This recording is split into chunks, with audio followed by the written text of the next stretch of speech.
Hello there. This is MD. With you here on Everything PS. Here we go again. We are in a new tutorial. In this tutorial, I am gonna show you how to blur an image with smart filters in Adobe Photoshop. If you are interested, stay tuned. Blurring a background image, it's a great way to draw attention to what's in the foreground. In this video, we will apply a quick blur to a background. And as a bonus, you learn how to apply any filter in a non-permanent, editable way as a smart filter. Give it a try with this image, which you can download from the links down below in the description box. First, let's bring in the foreground image. Go up to the File menu. Choose Place Embedded. And navigate to this image and click Place. To make this image smaller, hold the Shift key. If you are working on an old version of Photoshop, hover over a corner and drag inward. If you want to reposition this image, click inside of the box and drag to where you want it. And you can rotate it too by moving your cursor outside one of the corners. And when the cursor becomes a double-pointed curved arrow, dragging the image to rotate it a little bit.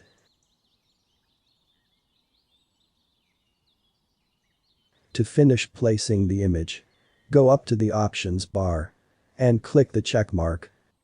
So that's the beginning of a travel composite. If we want to draw more attention to the foreground image, let's try blurring the background image. I will do that by adding a filter. Go to the Layers panel and select the background layer. Then go up to the Filter menu. And before you choose a filter, choose Convert for Smart Filters. And click OK. That changes the background layer into a special layer that will support an editable or smart filter. So let's go ahead and apply a blur filter as a smart filter. Go back up to the Filter menu and go to Blur and choose the Gaussian Blur filter.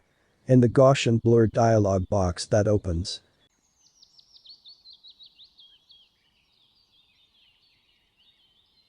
just drag the radius slider to the right to increase the blur, or to the left to decrease blur. With the preview box checked, you'll see a preview of the blur in the image. If I uncheck that, you can see how the image looks without the blur. And if I check that, here's how it looks with that blur. When you're satisfied, click OK. Take a look at the Layers panel, and you'll see that the background layer has a sub-layer underneath it. And that's the smart filter. The Gaussian Blur Smart Filter. You can apply any filter the same way. The beauty of using smart filters is that they remain editable. So even if I were to save this file and close it and then reopen it again, the Gaussian Blur filter would be here, waiting for me to re-edit it if I wanted to. The only thing you have to be sure to do is to save in a format that retains layers, like the Photoshop or PSD format.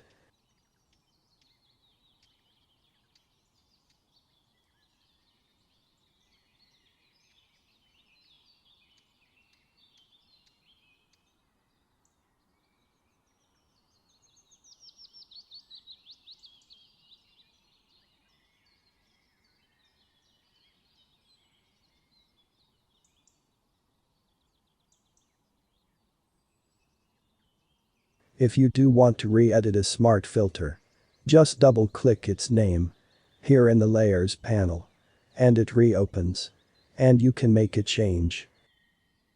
And then click OK. So the next time you're applying a filter, think about whether you might want to change that filter. And if so, apply it as a smart filter. And save in the PSD format. Before you leave, let's see what you learned. To use a smart filter to blur a background. 1.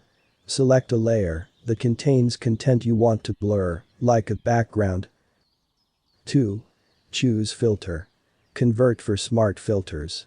Click OK. This converts the selected layer into a layer that will support re-editable filters. 3. With the same layer selected, choose Filter. Blur. Gaussian Blur. 4. In the Gaussian Blur dialog box, adjust the radius control until you're happy with the amount of blur in the live preview. Click OK to apply the Gaussian Blur filter. 5. Note the smart filter that's attached to your image layer in the Layers panel. This allows you to flexibly edit the filter settings. To do that, double-click the Gaussian Blur smart filter in the Layers panel, make a change in the Gaussian Blur dialog box that reopens, and click OK. 6. Save the image in Photoshop PSD format to retain the smart filter layer. And now, finally, we are done for today. Don't forget to subscribe, like, share, and leave your comment down below in the comments section.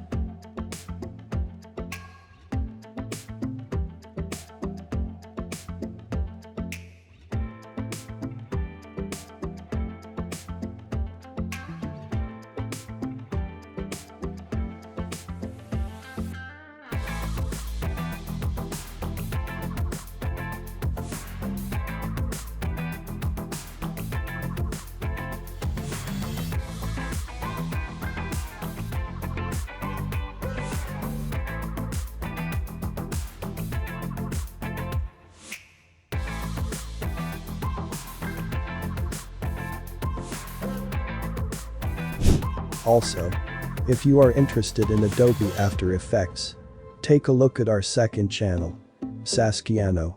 See you next time. Bye.